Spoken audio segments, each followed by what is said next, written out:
नमस्कार, मेरा नाम है आदित्य मिश्रा और आज के इस वीडियो में हम लोग शुरू करेंगे क्लास 10th चैप्टर वृत्त 10.5 और क्वेश्चन नंबर 8 से। तो इससे पहले के क्वेश्चन हमने कर रखे हैं, तो आप लोग चाहिए अगर सॉल्यूशन तो आप लोग पिछले वीडियो में देख सकते हैं। तो चलिए शुरू करते हैं क्वेश्चन नंबर 8 से, और इससे रिलेटेड जो भी थ्योरम होगा मैं आप लोग को एक्सप्लेन करता हूँगा। तो देखिए पहला क्वेश्चन है कि एक समलंब की समांतर भुजाएं बराबर हैं। तो समलंब ये है जिसकी दो भुजाएं समांतर हैं और असमांतर भुजाएं जो हैं वो बराबर हैं। असमांतर भुजाएं यानी ये वाली भुजा इस भुजा के बराबर है, जैसा कि चित्र में दिख रहा है। तो कह रहा है सिद्ध कीजिए कि वह एक चक्रीय है। तो चक्रीय में सिद्ध करने के लिए सिर्फ ये सिद्ध करना होता है कि आमने सामने के कोण 180 अंश के होते हैं। आमने सामने के कोण का योग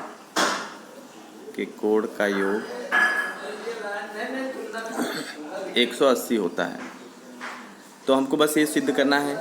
तो आप अगर ये सिद्ध कर देंगे कि angle A plus angle C बराबर 180 तो काम हो जाएगा।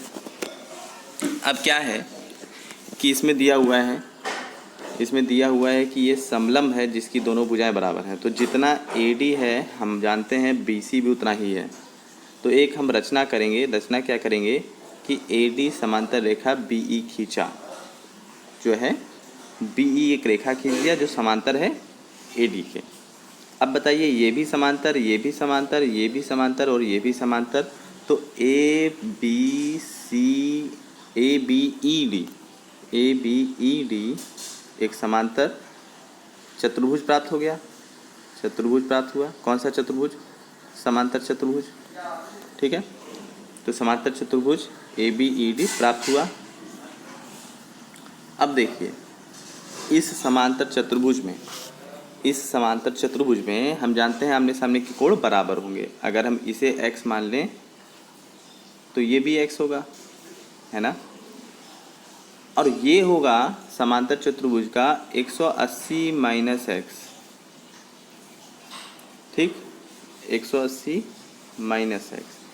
कैसे? आप लोग इतना समझ लीजिए कि अगर कोई दो समांतर रेखा है, उसे कोई एक तिर्यक रेखा काट के जा रही है, तो इन दोनों कोणों का योग होता है कोइंटीरियर एंगल से, इंग्लिश में कहते हैं 180 माइनस x। मान लीजिए ये x है तो ये होगा 180 माइनस x।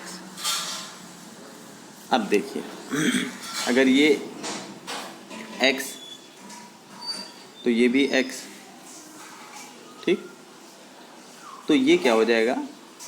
ये हो जाएगा 180 माइनस x, है ना। क्यों? क्योंकि लीनियर पेयर ऑफ एंगल से आप कह दोगे, लीनियर पेयर ऑफ एंगल से आप इस तरह से लिख दोगे। देखिए लिखने का तरीका मैं बता देता हूँ कि आपको कैसे लिखना है। सबसे पहले लिखना है कि BE समांतर AD के खींचा, फिर ABED समांतर चतुर्भुज प्राप्त हुआ।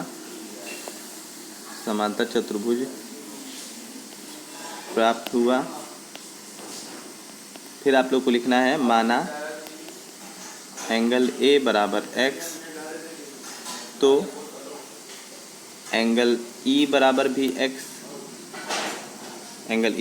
x, ठीक है। चाहे आप कोण का निशान बनाए चाहे नहीं, चलिए हम बना देते हैं, वैसे तो कोई आवश्यकता नहीं है। तो एंगल E बराबर भी x, ठीक है। तो एंगल E बराबर भी x, है ना। फिर आप आगे लिखोगे, अभी मैं मिटा देता हूँ। फिर आप आगे लिखोगे एंगल DEB ये वाला एंगल प्लस BEC बराबर 180। तो एंगल DEB मैंने पहले बता रखा है कि x है, तो x प्लस BEC बराबर 180। तो BEC बराबर 180 माइनस x। तो ये वाला एंगल क्या आ गया? 180 माइनस x। स्क्रीनशॉट ले लीजिए क्योंकि इसको मैं मिटा के अगला स्टेप लिखूँगा। तो कुल मिला के आ गया हमारा BEC बराबर 180 माइनस x। अब बताइए ये समांतर चतुर्भुज है तो ये इसके बराबर है, ये इसके बराबर है, तो समांतर चतुर्भुज से हम लिख देंगे, ये तो हमारा आया था बी ई सी, तो आप लिख दोगे बी सी ई बराबर भी 180 माइनस एक्स। क्यों होगा, रीज़न आप लिख दोगे समद्विबाहु त्रिभुज से, समद्विबाहु त्रिभुज बी ई सी से। अब देखिए आपको क्या मिल गया है, आपको मिल गया है ये वाला कोण x था और ये वाला कोण आपको क्या मिल गया है 180 माइनस एक्स। ठीक, हमने जहाँ दोबारा से लिखना शुरू किया है बस वहीं से सॉल्यूशन करिएगा। पहले तो अपने को समझाने के लिए हमने किया है, जैसे हमने ये वाला एंगल जो बताया था वो समझाने के लिए बताया था, उसको आप भूल जाइए। तो आप देखिए अब लिखेंगे चूँकि angle A plus angle C, angle A है x प्लस एंगल C है 180 माइनस एक्स, दोनों को जोड़ा तो 180 आया। चूँकि angle A plus angle C बराबर 180, अतः यह चक्रीय है, सिद्ध हुआ। अतः यह चक्रीय सिद्ध हुआ। बस आपको किसी भी चतुर्भुज को चक्रीय चतुर्भुज सिद्ध करना है तो आप कोई भी दो आमने सामने के एक जोड़े जो हैं उनको 180 बराबर दिखा दीजिए, बाकी अपने आप हो जाएगा क्योंकि कुल मिला के होता है 360, है ना। तो इतना बस कर दीजिए। चलिए अगला क्वेश्चन देखते हैं, question number 9। Question number 9 very important question है, ये वेरी इंपॉर्टेंट क्वेश्चन है, इसमें डाल दीजिए, वेरी वेरी इंपॉर्टेंट। अब देखिए कह रहा है कि दो वृत्त दो बिंदु P और C पर प्रतिच्छेदित करते हैं। तो मतलब कि ये एक वृत्त है और ये दोनों आपस में कहाँ प्रतिच्छेदित कर रहे हैं, B और C पे। ठीक है, इस तरह से एक रेखा है और एक इस तरह से रेखा है, अब और एक यहाँ से रेखा है। तो कह रहा है कि सिद्ध कीजिए ACP बराबर QCD। ACP यानी ये वाला एंगल आपको सिद्ध करना है QCD, इस वाले एंगल के। तो चलिए हम शुरू करते हैं। लिखेंगे पहले बड़े वृत्त में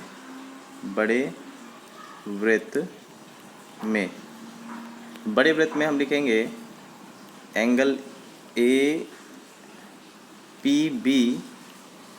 देखिए APB बराबर, अब एक बात देखिए, बड़े वृत्त में नहीं, पहले आप लिखिए सबसे पहले, चूँकि ये जो PQ रेखा है, PQ AD, ठीक है, एक दूसरे को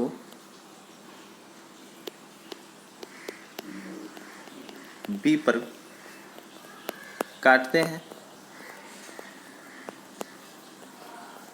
अतः आप क्या कह सकते हो, एंगल ABP बराबर एंगल QBD।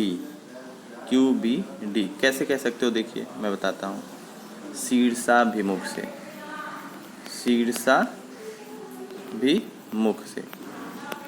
तो शीर्षाभिमुख से आप कह सकते हो, देखिए मैं एक और बार बता देता हूँ, आप ये वाली लाइन और ये वाली लाइन काट रहे हो तो ये वाला कोण जो होगा, देखिए इस वाले कोण के शीर्षाभिमुख से बराबर होगा। तो आप साफ साफ लिख दो एंगल ABP बराबर QBD। किससे हो गया, शीर्षाभिमुख से हो गया। किससे हो गया, शीर्षाभिमुख से हो गया, QBD शीर्षाभिमुख से हो गया। अब आप यहाँ पे आगे क्या कह सकते हो कि देखिए पहले वाले बड़े वाले वृत्त में, इस वाले वृत्त में एक चीज़ देखिए, इस वाले वृत्त में आप इस आधार से देखिए, इसी जीवा से, इस वाले जीवा से देखिए, AP से देखिए, AP से एक बना है ये, है ना, और AP से बना है एक ये, तो ये दोनों बराबर होंगे ना, चाहे हम यहाँ एक और बना दें चाहे हम यहाँ बना दें, तो सब बराबर होंगे ना, है ना। देखिए हम आप लोग को दूसरे कलर से बना के दिखाते हैं। इसी आधार से आप देखिएगा, इसी आधार से AP से देखिए, AP से एक बना है, देखिए ये C, हमने बताया था एक ही आधार से वृत्तखंड में बने कोण जो परिधि को टच करे, तो देखिए C जो है ये B के बराबर होगा कि नहीं होगा, होगा, है ना। तो हम लिख सकते हैं ए बी पी की जगह लिख सकते हैं ए सी पी लिख सकते हैं, है ना। तो हम लिख सकते हैं कि इसको इक्वेशन नंबर 1 माने रहिए और लिखिए चूँकि ए बी पी बराबर ए सी पी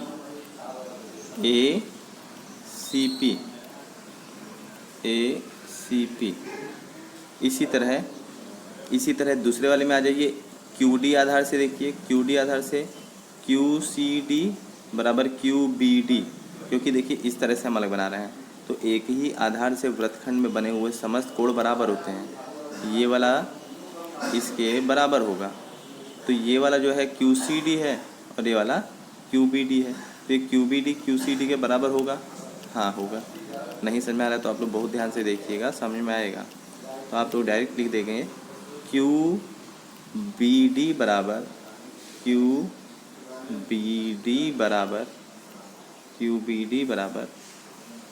सी डी, ठीक है। यहाँ पर भी ए सी पी लिखना है, ठीक है। ये दो गया।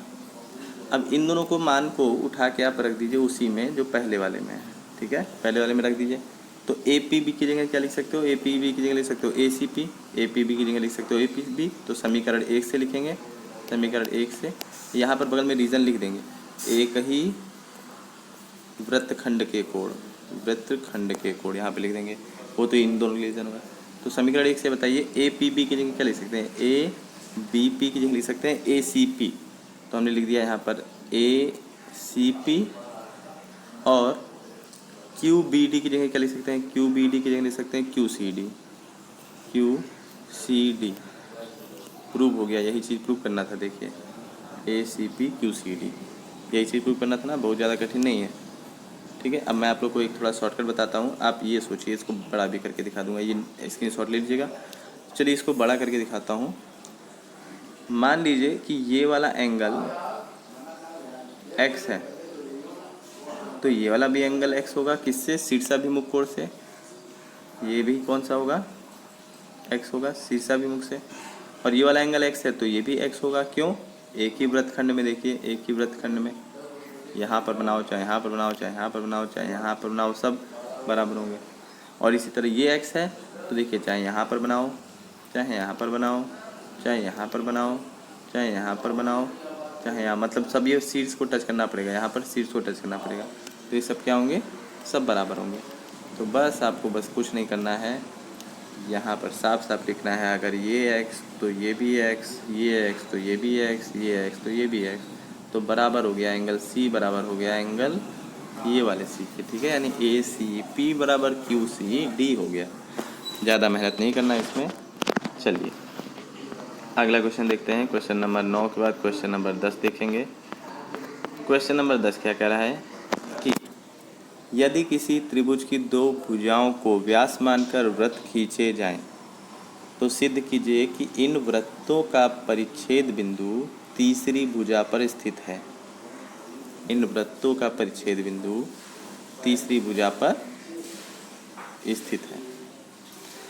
तो हमको क्या कहना है कि यहाँ पर एक व्यास है, यहाँ पर एक व्यास है, दो अलग अलग वृत्तों का, और इनको अगर हम ऐसे मिला देते हैं तो सिद्ध करना है कि ये तीसरी भुजा पर इनका जो है परिच्छेद बिंदु स्थित है। अब इसको आप सोचिए कि ऐसा क्या कर सकते हैं। आप एक बात बताइए, अगर हम एक लाइन यहाँ पर ड्रॉ कर दें तो पहले वाले त्रिभुज के लिए अर्धवृत्त में बना एक त्रिभुज हो जाएगा, तो ये कोण हो जाएगा 90, ये हो जाएगा 90। दूसरे वाले के लिए भी अर्धवृत्त में बना ये त्रिभुज हो जाएगा, तो ये हो जाएगा 90। अब ये 90 और 90 तो ये दोनों मिला के क्या बनाएंगे, 180। ये 180 बनाएंगे तो इससे सिद्ध हो जाएगा कि ये एक सरल रेखा पर है, ठीक। अब बस इसमें यही चीज़ सिद्ध करना है। आप एक बार इसे पूरा पढ़िएगा, जब ऋजु रेखा हो जाएगा तो ये प्रतिच्छेद बिंदु दूसरी भुजा पे आराम से कह देंगे। यही चीज़ करना है। आप लोग बस इसे एक बार देखिए, मैं स्क्रीनशॉट आप लोग को दे दे रहा हूँ, तो स्क्रीनशॉट आप लोग कर लेंगे, ठीक है। अब अगला क्वेश्चन देखते हैं। अगला क्वेश्चन है कि क्वेश्चन नंबर 11, उभयनिष्ठ कर्ण AC वाले दो समकोण त्रिभुज ABC और ADC हैं, तो सिद्ध कीजिए कि CAD बराबर CBA। तो कह रहा है उभयनिष्ठ कर्ण है, उभयनिष्ठ कर्ण है। यहाँ पर देखिए एक ही कर्ण है दोनों के लिए और दो त्रिभुज हैं, एक है ABC और एक है ADC। अब एक चीज़ बताइए, आप लोग को तो मालूम होगा कि कर्ण के सामने वाला कोण ही 90 होता है, तो AC के सामने ही वाला, क्योंकि AC कर्ण है दोनों के लिए, तो AC के सामने यहाँ 90 हमने दे दिया, यहाँ 90 दे दिया, ठीक है। और अगर आप लोग अर्धवृत्त में बनता है तो वो समकोण होता है, जानते हो, तो ये अर्धवृत्त बनाया और ये अर्धवृत्त बनाया तो ये पूरा वृत्त बन गया, एक पूरा वृत्त बन गया। अब हमें सिद्ध करना है कि CAD यानी ये जो CAD है, ये वाला कोण है, ये वाला कोण। देखिए जब हम कोण बनाते हैं तो अगर जिसको कोण लिखना नहीं आता है वो याद कर लो, जो चीज़ बीच में होता है उसी को हम लेते हैं, किनारे किनारे वाली बस डंडी, ठीक है। तो CAD बराबर CBD बराबर CBD, ये सिद्ध करना है। तो बस कुछ नहीं करना है, आपने वृत्त बना दिया।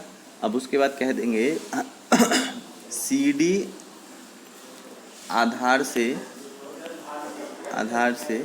या CD जीवा से एक ही वृत्तखंड में बने कोण। कौन कौन से कोण देखिए, इसी CD जीवा से एक ये बना है ना, एक ये बना है, चाहो तो और बना लो, सब आपस में बराबर होंगे। मैंने बताया ना, एक ही वृत्तखंड से समस्त कोण बराबर होते हैं, है ना।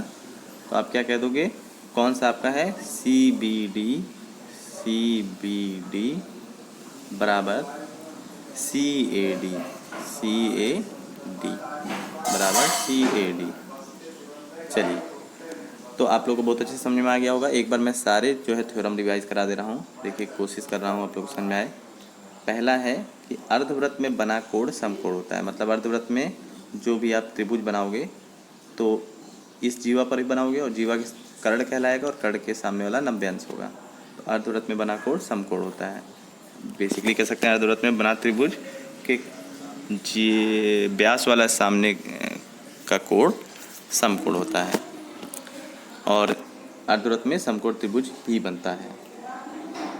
शर्त यह है कि तीनों के तीनों शीर्ष वृत्त की परिधि पर टच होने चाहिए। यहाँ पर सारे के लिए यही है कि वृत्त के अंदर कोई त्रिभुज बना रहे हैं आप, तो वृत्त के परिधि पर टच होना जरूरी है त्रिभुज का शीर्ष। चलिए, दूसरा है कि एक ही जीवा से या एक ही चाप से या एक ही आधार से वृत्त की परिधि पर बने समस्त कोण बराबर होते हैं। चाहे आप ये बना लीजिए, तो आप ये कहेंगे एक ही जीवा से वृत्तखंड में बने समस्त कोण बराबर होते हैं। ये सारे के सारे बराबर होंगे। एक ही जीवा से वृत्तखंड में बने समस्त कोण बराबर होते हैं। एक ही जीवा से एक ही वृत्तखंड में बने समस्त कोण बराबर होते हैं। देखिए, एक ही चीज़ को कई लैंग्वेज में बताया जा सकता है। आप लोग 50 बार मैं बोलूँगा तो 50 तरह से बोल सकता हूँ। आप लोग चीज़ों को समझिए, ठीक है। ये सारे एक दूसरे के बराबर होंगे। इसी तरह अगर ये उल्टा बना हुआ है, टेढ़ा बना हुआ है, तब पर भी आप लोग यही चीज़ समझेंगे। जैसे इस तरह से बना है तो ये सब आपस में बराबर होंगे, ठीक है। चलिए, अगला है कि चक्रीय चतुर्भुज के सम्मुख कोणों का योग 180 होता है। चक्रीय चतुर्भुज बना दिया, कैसा भी हमने बना दिया, तो इनके सम्मुख कोणों का योग 180 होगा, यानी इन दोनों को जोड़ेंगे तो 180 आएगा, ठीक है। फिर है केंद्र पर बना कोण परिधि पर बने कोण का 2 गुना होता है। ये अगर 10 है तो ये 20 है, ठीक। अब अगर कोई कह रहा है ये अगर 40 है तो ये क्या है, ये 20 है ना, क्योंकि मैंने कहा केंद्र वाला 2 गुना होता है परिधि वाले के। केंद्र पर बना कोण परिधि पर बने कोण का 2 गुना होता है, ठीक है। फिर अगर क्वेश्चन ऐसा आ जाता है, मान लीजिए आपके पास कि ये कोण है 20, तो आप ये कोण बताइए, ठीक। तो आप 20 है तो आप यहाँ पर कर दोगे, ये 20 है तो ये हो गया 40, है ना। एक ही वृत्तखंड के लिए 2 गुना। अब ये 40 है तो आप आमने सामने का योग कितना होना चाहिए, तो ये 140 हो जाएगा, तभी तो आमने सामने का 180 होगा। ये चक्रीय चतुर्भुज बन गया ना, ये क्वेश्चन बन गया, इसको समझ लीजिए, नोट कर लीजिएगा। ये अगर 40 तो ये 140। ठीक, चलिए आज का वीडियो यहीं तक। Thank you, have a nice day, God bless you all.